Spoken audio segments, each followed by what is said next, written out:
Ainsi, avec les littératures de Tarzan par exemple, nous avons accepté l'idée d'un blanc roi de notre jungle, qui était d'ailleurs le seul à parler le langage des animaux.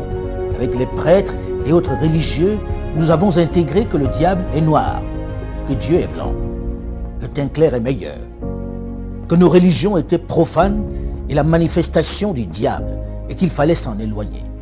La plupart d'entre nous avons intégré que nous sommes moins intelligents que le blanc. Nos sœurs et nos mamans ont intégré le fait que les perruques, les moumoutes, longues et blanches, étaient plus beaux que leurs cheveux naturels.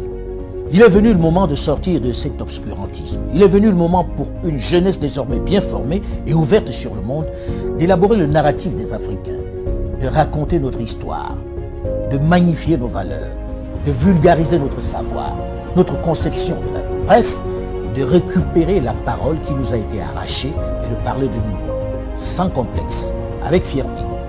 C'est pourquoi j'encourage les jeunes à produire autant qu'ils le peuvent, que ce soit dans la littérature, la culture ou dans le domaine de l'audiovisuel. Les programmes sur nos médias doivent ressembler à nous. Ils doivent refléter nos réalités. Nos feuilletons, nos films, nos jeux doivent ressembler à nous. Fini le mimétisme.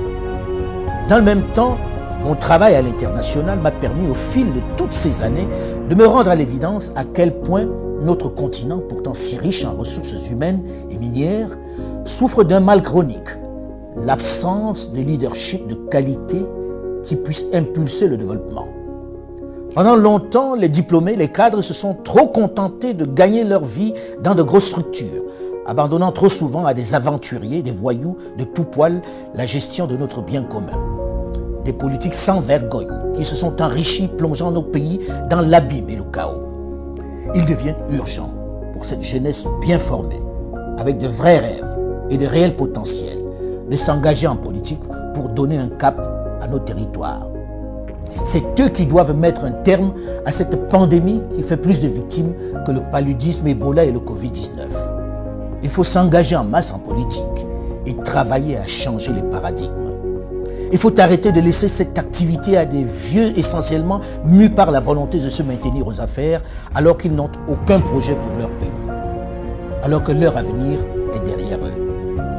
Une chose est certaine, et c'est triste de le dire, ma génération et celle de mes aînés ont échoué à développer l'Afrique. Mais vous, les plus jeunes, aurez moins d'excuses puisque vous avez les armes pour renverser la vapeur. La balle est dans votre camp.